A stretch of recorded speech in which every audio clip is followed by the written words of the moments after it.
golems dream of magic ship. Destroy the intruders. Statues seem oddly oriented, as if to all face in one direction. Gargoyles! I'll fiddle my thumb.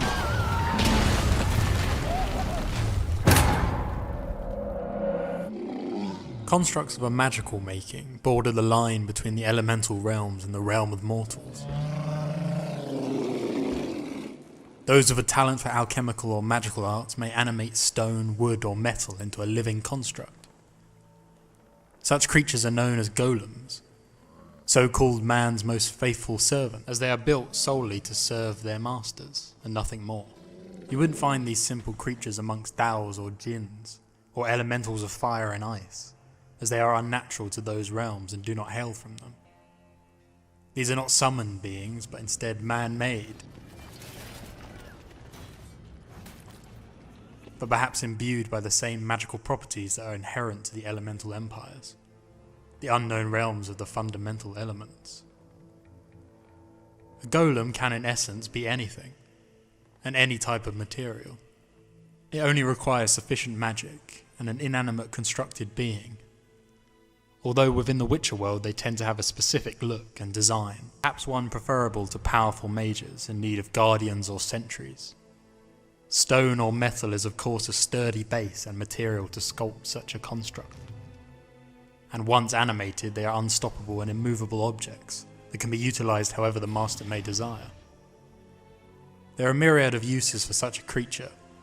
A learned and skilled sorcerer may wish to keep their secrets close, so a guardian to prevent unwanted guests or intruders is often the golem's chief line of work. Dirhanna must have been an exceptional man. Can you tell me about him? I guard everything that belonged to the master, including his privacy, which he valued highly. I can tell you nothing. Golems are also deployed in magical defense systems, an unquestioning and obedient private army of sorts. A mage wishing to protect his or her magical ideas and designs may wish for the utmost security and protection of his or her privacy and property. Let me guess. You lost control of the golem, imprisoned you here, then attacked me. No, that's not it at all. The golems are but one of the tower's defences, part of its defensive regulatory magicon. What? A defensive system, magic, ensuring only the tower's owner will use it. When it detects an intruder, it locks down all the rooms, denies access. Most importantly, where did this powerful magic come from? How did the first sorcerer or elven sage create such a being? According to Golem, or man's most faithful servant, the first ever golem was created not by powerful sorcerers or from elder folk such as the elves, but instead by a vengeful dwarf, Bonaventura Sesto, a brickmaker from Maribor. After the slaughter of his family in non-human pogroms, he moulded and sculpted a great statue carved of clay. Into its form he engraved the names of those guilty of murdering innocents. Sesto set a curse in motion as he slit his own throat. Blood splattered upon the immobile statue, and when it did, the golem was animated and went on an endless rampage, killing 500 odd humans and destroying all in its wake. Sesto was later discovered to have possessed latent magical ability, and those after him improved and perfected the newly discovered spell of animation, this time without the need for such a sacrifice. Golems can be animated with the spell Ozur's Thunder, or a powerful jolt of elemental magic. These same lightning magics can be utilised in incapacitating a golem, or indeed reactivating one that is long dormant. With warring kingdoms across the continent, there would be those to use golems in the extreme, not to defend but to attack.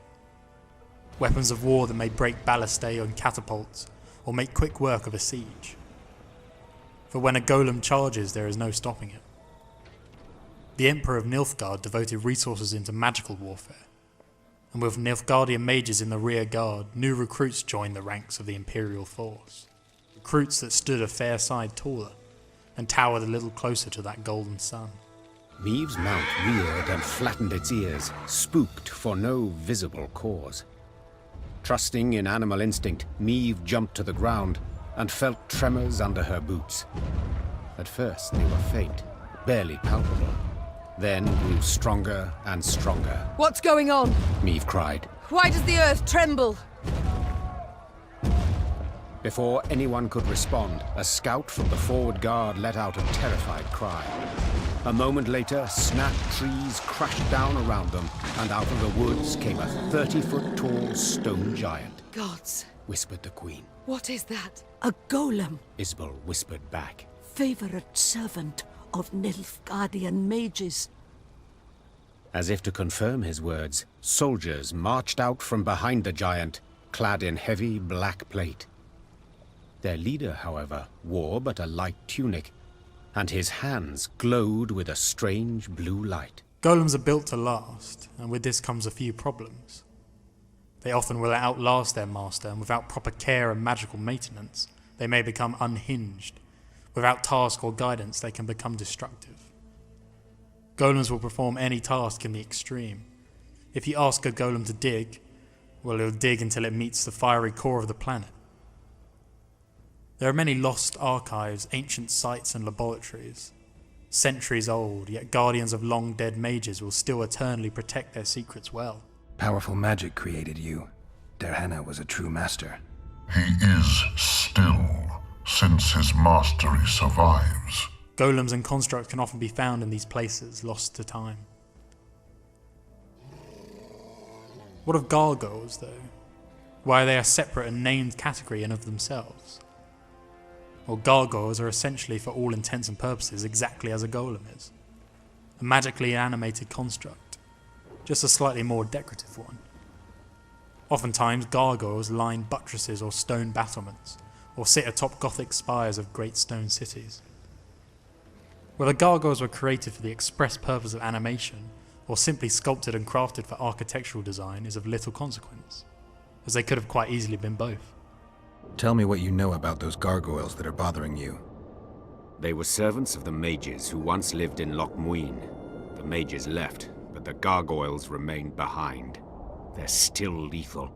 The quarters they guard are simply inaccessible. In Loch Muin, an old elven settlement, and before that belonging to the Vran, we see gargoyles, some animated with long-lasting enchantments placed that make them deadly opponents. Unlike more complex golems or constructs, gargoyles are usually simpler in design, but this is generally down to whatever sorcerer created them and what purpose they created them for. Golems and gargoyles may be a witcher's last contract. As much like beings of an elemental nature, swords of steel and silver do little when scraping against stone. It is also important to note that golems are immune to charms. You're not an automaton. You're self-aware and you think. You can make decisions. You're wrong. I am eloquent and can discern between guests and intruders.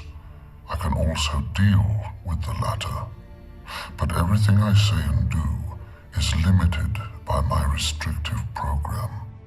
By the way, as an automaton, I am immune to all charms. Stop the intruders.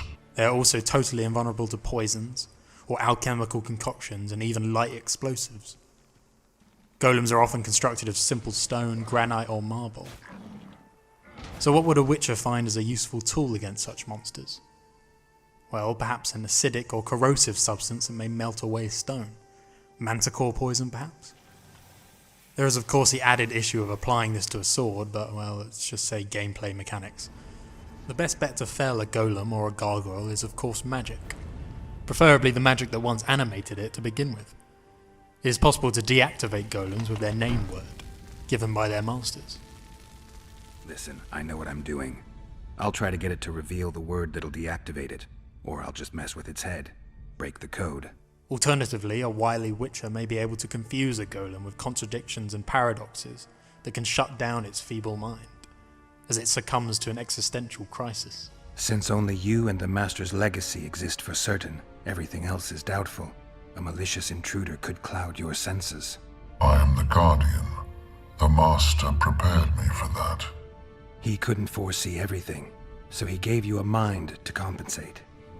You're much more conscious and intelligent than a Guardian needs to be. Your Master says, Greet guests and stop intruders. That is certain, but everything else can be a lie. And you cannot allow yourself to attack guests. That would be against your master's will. Guests must be greeted, and intruders must be stopped. This is Tehenna's will. Are you a guest or an intruder? Doesn't matter what I answer. Your senses deceive you. You can trust only your mind. You can't assume I'm a guest, because I may be an intruder. You can't assume I'm an intruder, because I may be a guest. This is a contradiction, a paradox. The law of excluded middle. I think that about covers everything on golems and gargoyles in the Witcher world. So I hope you've enjoyed this video, and if you're interested, perhaps check out the previous entry in this tale between worlds of elemental empires. You'll find it in the description down below or the top left of the screen. Don't forget to leave a like if you like this video, and if you'd like to see more from me, perhaps subscribe. I regularly upload lore videos concerning the Witcher universe, so comment below if you'd like to see me do a video on a specific topic. Thanks again for watching, and good luck on the path. Cease your intrusion. Leave at once. I so don't feel like going anywhere. Sit here a while longer.